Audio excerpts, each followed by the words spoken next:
بسم اللہ الرحمن الرحیم۔ الفضل 24 فروری 2023 بروز جمعۃ المبارک۔ الفضل ڈائجسٹ، مرتبہ محمود احمد ملک۔ اس کالم میں ان اخبارات و رسائل سے اہم و دلچسپ مضامین کا خلاصہ پیش کیا جاتا ہے جو دنیا کے کسی بھی حصے میں جماعت احمدیہ یا ذیلی تنظیموں کے زیر انظام شائع کیے جاتے ہیں۔ وہ سخت ذہین و فہیم ہوگا۔ حصہ دوم آخر۔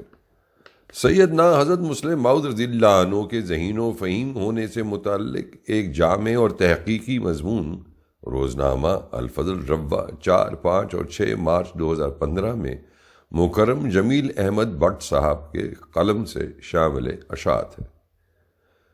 جد و جہد آزادی میں قدم با قدم رہنمائی۔ بر صغیر کی آزادی کی جد و جہد میں حضرت مسلم موعود رضی اللہ عنہ نے ہر اہم موڑ پر مسلمانان ہند کی رہنمائی فرمائی۔ مثلا 1، طریق رائے دہی۔ بر صغیر میں تمام مسلم رہنما بشمول قائد اعظم ایک عرصے تک مخلوط طریق انتخاب کے حامی رہے، جبکہ حضور رضی اللہ عنہ کی رائے ابتدا ہی سے جداگانہ طریق انتخاب کے حق میں تھی۔ جولائی 1925 میں آپ نے آل مسلم پارٹیز کانفرنس منعقدہ امرتسر کے لیے اپنے پیغام میں فرمایا، مسلمانوں کی کمزوری، ہندوؤں کا کل شعبوں پر قبضہ اور مسلمانوں کی ترقی کے راستے بند کر دینا، یہ ہمیں مجبور کرتا ہے کہ جب تک اس حالت کی اصلاح نہ ہو جائے جداگانہ حق کے نیابت کا مطالبہ کریں۔ ستمبر 1927 میں شملہ میں منعقدہ اتحاد کانفرنس میں آپ رضی اللہ عنہ نے اس موقف کو یوں دہرایا، ہمارے خیال میں مخلوط انتخاب کا طریقہ مسلم مفاد کے لیے خطرناک ہے۔ نیز شملہ میں قیام کے دوران ہی آپ رضی اللہ عنہ نے قائد اعظم کو جداگانہ انتخاب پر قائل کرنے کے لیے ان کے ساتھ ایک ملاقات بھی کی۔ 2، سائمن کمیشن۔ 1927 میں ہندوستان کو مزید سیاسی حقوق دینے کے لیے ایک کمیشن انگلستان سے بھیجا گیا تو کانگریس نے کمیشن کے بائیکاٹ کا اعلان کیا۔ قائد اعظم اور مولانا محمد علی جوہر سمیت مسلمان رہنماؤں نے بھی بائیکاٹ کی تائید کی، لیکن حضور رضی اللہ عنہ نے اس بائیکاٹ کو ہندوؤں کی خطرناک چال اور اسے مسلم مفاد کے سراسر خلاف قرار دیا اور اپنے مضمون رقم فرمودہ 8 دسمبر 1927 میں 8 ایسے مسائل کی نشاندہی کی جو مسلمانوں کو کمیشن کے سامنے پیش کرنے چاہیے۔ 3، نہرو رپورٹ۔ کانگریس نے اگست 1928 میں ہندوستان کے نمائندہ دستور کے طور پر نہرو رپورٹ شائع کی، جس میں مسلم مطالبات کو نظر انداز کر دیا گیا۔ اس کے باوجود کئی مسلم زعماء جیسے مولانا ابوالکلام آزاد، مولوی ظفر علی خان، مولوی ثناء اللہ امرتسری اس رپورٹ کے حامی تھے۔ گو کئی درجمند مسلم لیڈر اس کے خلاف بھی تھے، لیکن اس رپورٹ کا تفصیلی تجزیہ اس کے مضرت رساں پہلوؤں کو دلائل سے اجاگر کرنے اور مسلمانوں کے مطالبے کی معقولیت ثابت کرنے کا سہرا صرف حضور رضی اللہ عنہ کے سر رہا۔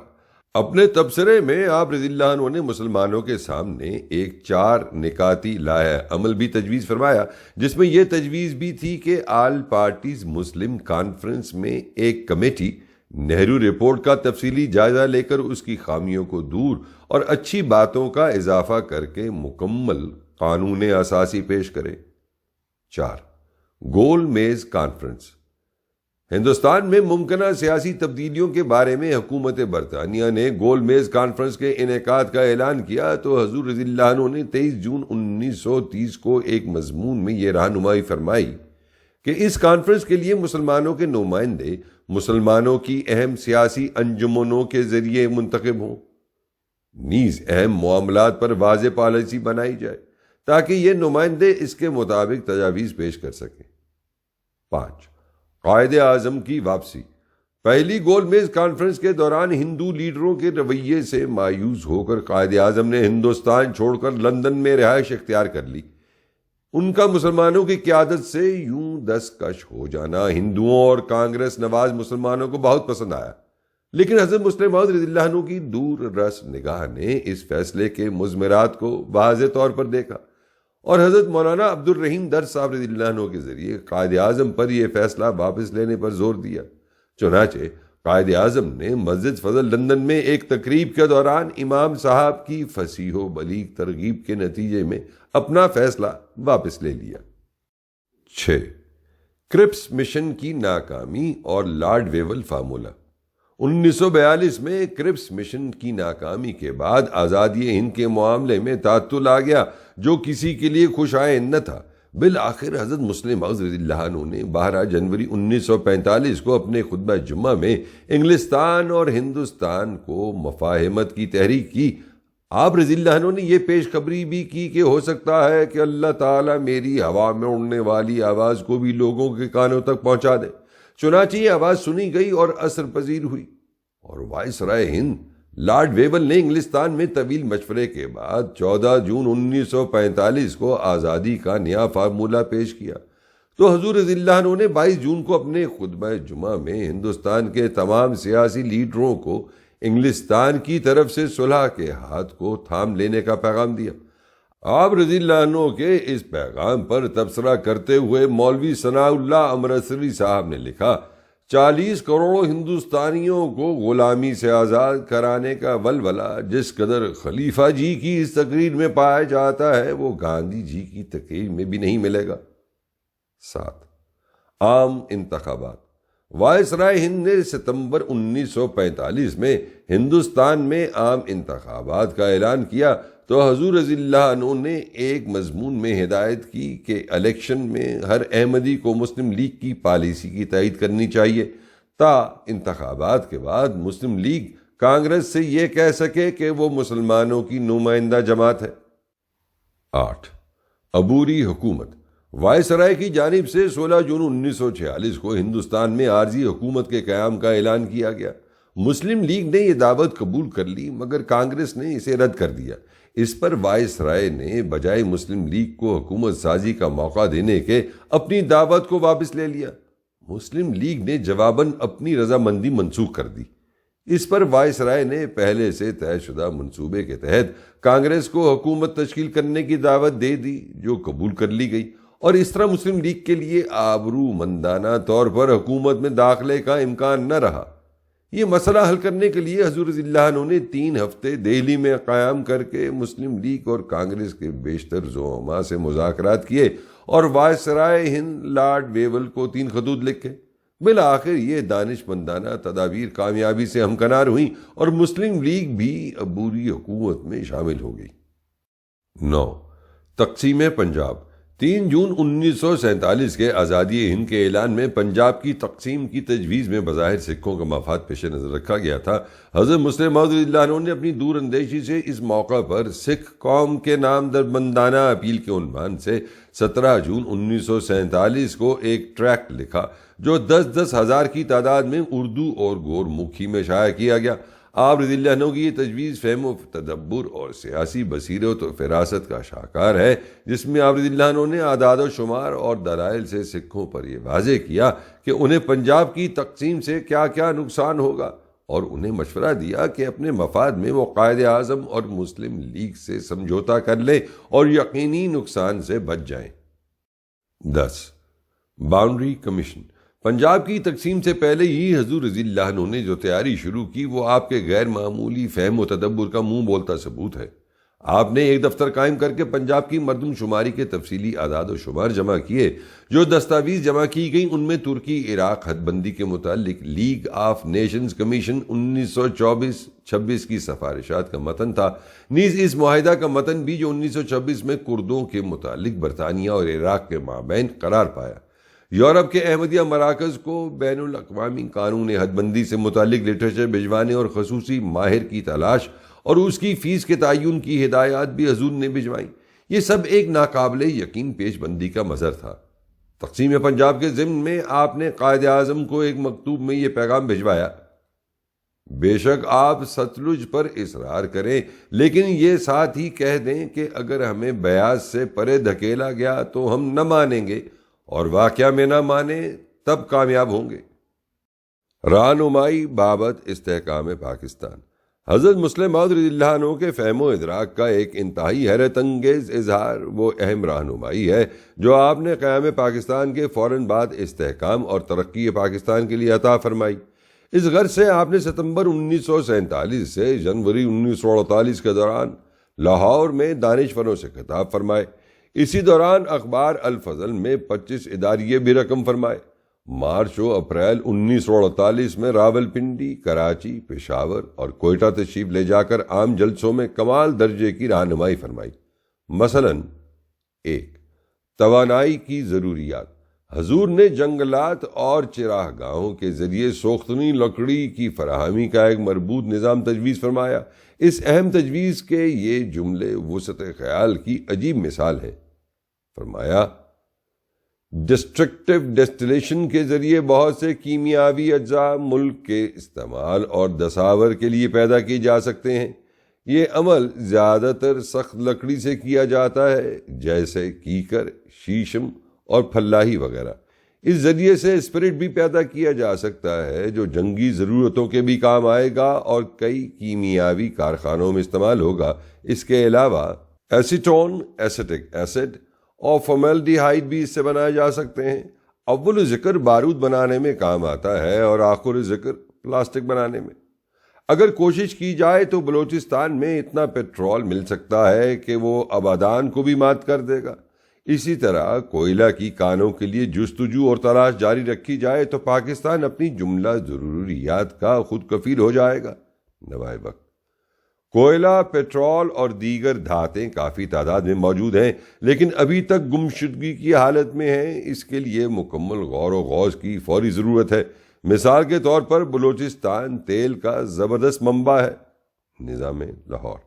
دسمبر 1947 میں حضور نے اپنے خطاب میں ایٹمی توانائی، سالماتی قوت کے لیے ریسرچ اور اس کے حصول کی طرف بھی توجہ دلائی۔ نوائے وقت 2. امریکہ سے قرض۔ دسمبر 1947 میں پہلی بار امریکہ سے $60 کروڑ قرض لینے کی بات چڑھی تو حضرت مسلم موعود کی خدا داد بصیرت نے اس وقت ہی اس کے مضمرات کو دیکھا اور نہ صرف اس سے منع فرمایا بلکہ غیر ملکی اور پرائیویٹ سرمایہ کاری کے امتزاج اور ٹیکنالوجی ٹرانسفر پر مشتمل متبادل راہ بھی سمجھائی۔ اگر عقل و دانش سے بھرپور ان باتوں پر کان دھرا جاتا تو آج پاکستان یوں قرض کی دلدل میں نہ دھسا ہوتا۔ مولوی ظفر علی خان صاحب نے اخبار ذمہ دار میں آپ کی یہ تقریر اس سرخی کے تحت درج کی: امریکہ سے قرضہ لینا پاکستان کی آزادی کو خطرے میں ڈالنا ہے۔ 3. نہری نظام۔ آپ رضی اللہ عنہ کی دور رس نگاہ زرعی ترقی کے لیے موجود نہری نظام کی دیکھ بھال اور بہتری کی اہمیت اور نصف صدی کے بعد درکار مسائل کو گویا دیکھ رہی تھی۔ آپ نے اپنی تقاریر میں اس کو بھی موضوع بنایا۔ اخبار زمیندار نے لکھا: مرزا صاحب نے زراعت کے سلسلے میں ذرائع آبپاشی خصوصاً نہروں کا ذکر کرتے ہوئے فرمایا کہ 50 سال بعد نہروں کے خراب ہو جانے کے باعث پاکستان کی زراعت کو سخت خطرہ ہے، جس کے تدارک کے لیے سائنس کے اصولوں پر کام کرنے کے لیے اتنے اخراجات کا احتمال ہے۔ 4. زرعی ترقی۔ حضور کی تقریر کے حوالے سے 2 اخبارات نوائے وقت اور نظام نے بالترتیب لکھا: مرزا بشیر الدین نے پاکستان کی زرعی پوزیشن پر تبصرہ کرتے ہوئے بیکار زمینوں کو فوراً آباد کرنے پر زور دیا۔ اگر شاہ پور، جھنگ، شکرگڑھ، سرحد کے کچھ اضلاع اور پورے سندھ میں موجودہ ترقی یافتہ طریقوں پر زراعتی پیداوار کی طرف دھیان دیا جائے تو ہماری زرعی پیداوار قابل رشک ہو جائے گی۔ 5. قومی زبان اردو کی ترویج۔ حضور نے رہنمائی فرمائی: مادری زبان میں تعلیم دی جائے۔ اس سلسلے میں مشرقی پاکستان پر زور نہ دیا جائے کہ وہ ضرور اردو کو ذریعہ تعلیم بنائے، ورنہ وہ پاکستان سے علیحدہ ہو جائے گا، کیونکہ وہاں کے باشندوں کو بنگالی زبان سے ایک قسم کا عشق ہے۔ مزید فرمایا: اردو زبان کو لنگوا فرینکا قرار دیا جائے۔ 6. بحری دفاع۔ حضور کی دانشمندانہ رائے تھی کہ بغیر سمندری طاقت کے صحیح معنوں میں آزادی مل ہی نہیں سکتی۔ چنانچہ ملک کے بحری دفاع کی مضبوطی کے لیے آپ نے فرمایا کہ تارپیڈو کا کام سکھانے اور مکینیکل ٹریننگ کے لیے کوئی اسکول موجود نہیں ہے۔ یہ اسکول فوری طور پر قائم ہونے چاہیے۔ پاکستان کو آبدوز کشتیاں، سرنگ بچھانے والے، سرنگیں صاف کرنے والے، تباہ کن جہاز اور طیارہ بردار جہاز حاصل کرنے کے لیے فوری طور پر قدم اٹھانا چاہیے۔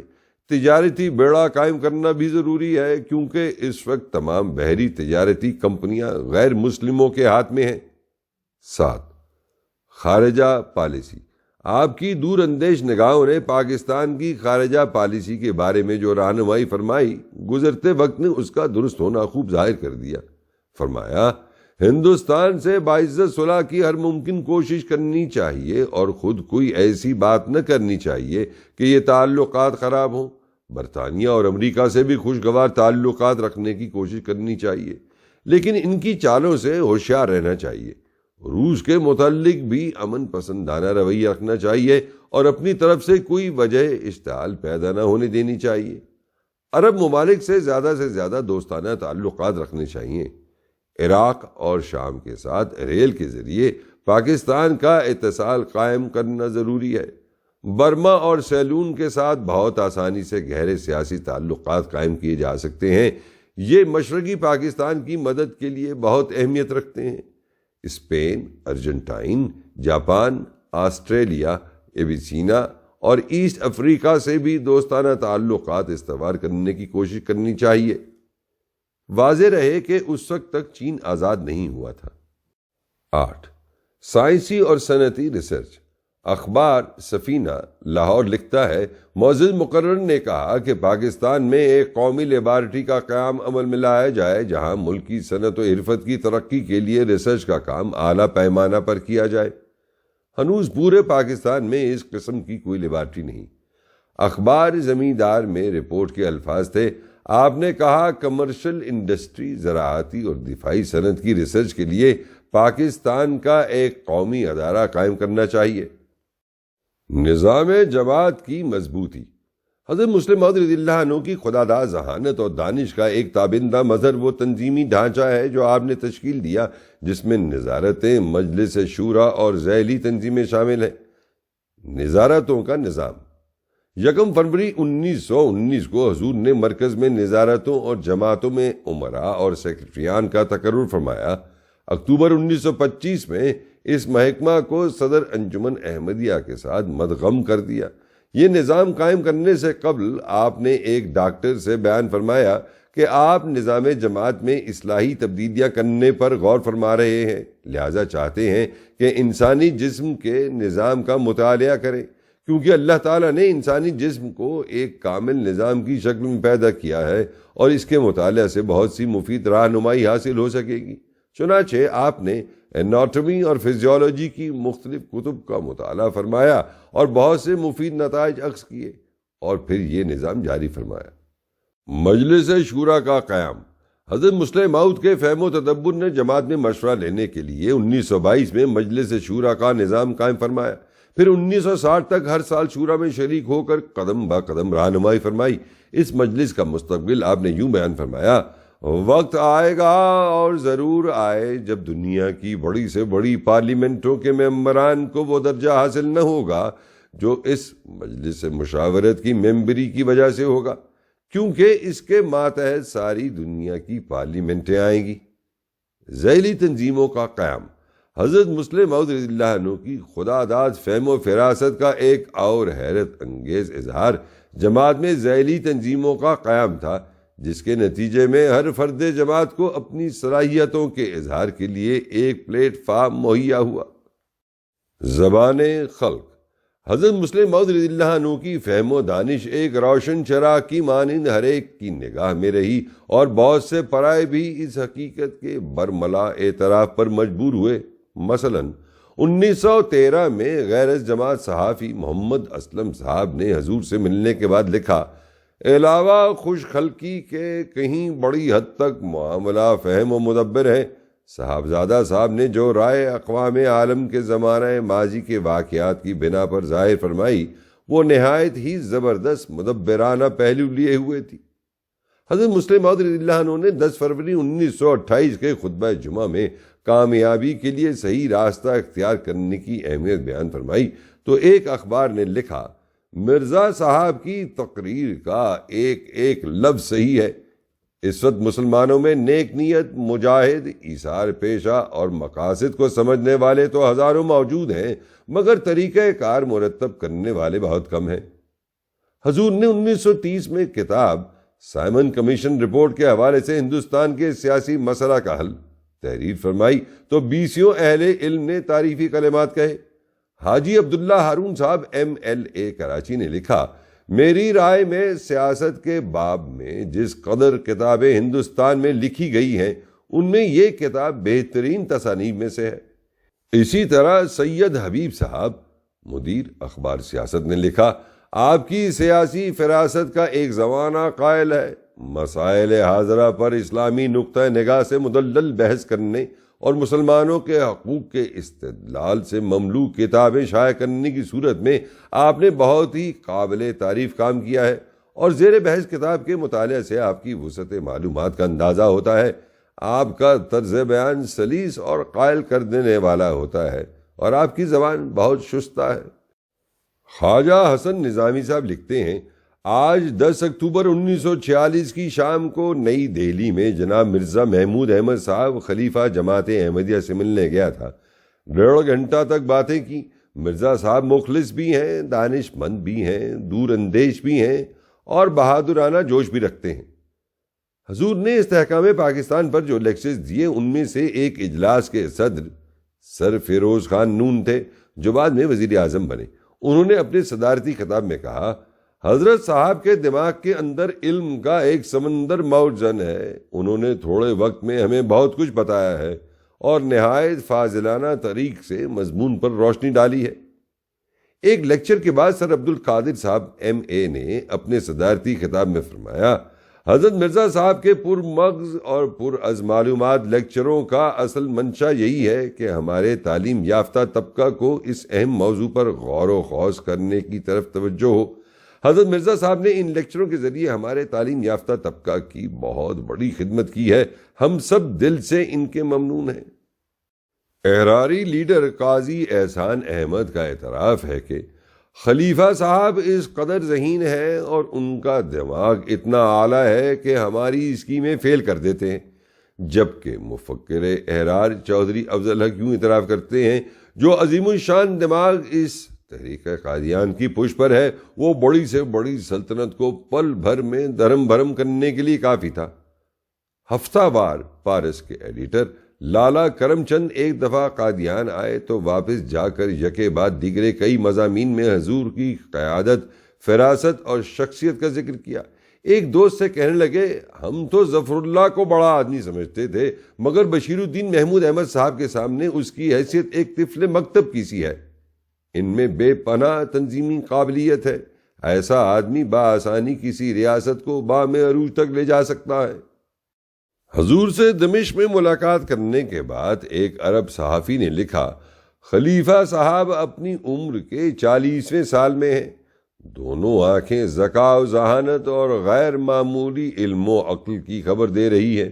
ان کے چہرے کے خد و خال میں آپ یہ دماغی قابلیتیں دیکھیں تو آپ کو یقین ہو جائے گا کہ آپ ایک ایسے شخص کے سامنے ہیں جو آپ کو قبل اس کے کہ آپ اسے سمجھیں خوب سمجھتا ہے۔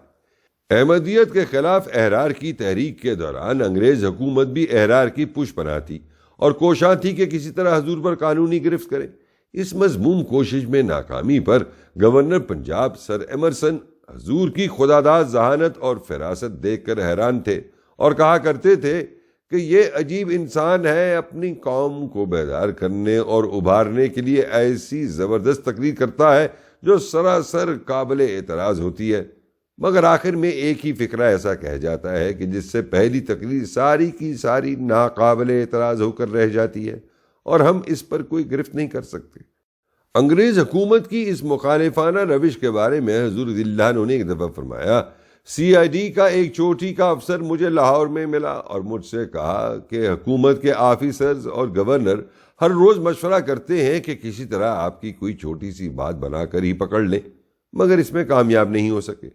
مشہور صحافی خواجہ حسن نظامی نے 1933 میں حضرت مسلح موعود رضی اللہ عنہ کی قلمی تصویر کھینچتے ہوئے لکھا، مرزا محمود احمد اپنے والد کے قائم مقام اور خلیفہ ہیں، آواز بلند اور مضبوط ہے، عقل دور اندیش اور ہماگیر ہے، سیاسی سمجھ بھی رکھتے ہیں اور مذہبی عقل و فہم میں بھی قوی ہیں اور جنگی ہنر بھی جانتے ہیں، یعنی دماغی اور قلمی جنگ کے ماہر ہیں۔ ادیب و مورخ مولانا غلام رسول مہر صاحب نے کہا، مرزا صاحب بلا کے ذہین تھے۔ میں نے پاک و ہند میں سیاسی نہ مذہبی لیڈر ایسا دیکھا ہے جس کا دماغ عملی سیاست میں ایسا کام کرتا ہے جیسا مرزا صاحب کا دماغ کام کرتا تھا۔ بے لوث مشورہ، واضح تجویز اور پھر صحیح خطوط پر لاہے عمل، یہ ان کی خصوصیت تھی۔ ہم یاس و افسردگی کی تصویر بنے ان سے ملاقات کے لیے جاتے اور جب باہر آتے تو یوں معلوم ہوتا کہ نا امیدی کے بادل چھٹ گئے ہیں اور مقصد میں کامیابی سامنے ہے۔ وزنی دلیل دیتے اور قابل عمل بات کرتے۔ محقق و ادیب علامہ نیاز فتح پوری نے تفسیر کبیر کے مطالعے کے بعد لکھا، آپ کے تبحر علمی، آپ کی وسعت نظر، آپ کی غیر معمولی فکر و فراست، آپ کا حسن استدلال آپ کے ایک ایک لفظ سے نمایاں ہے، اور مجھے افسوس ہے کہ میں کیوں اس وقت تک بے خبر رہا۔ اختتامیہ۔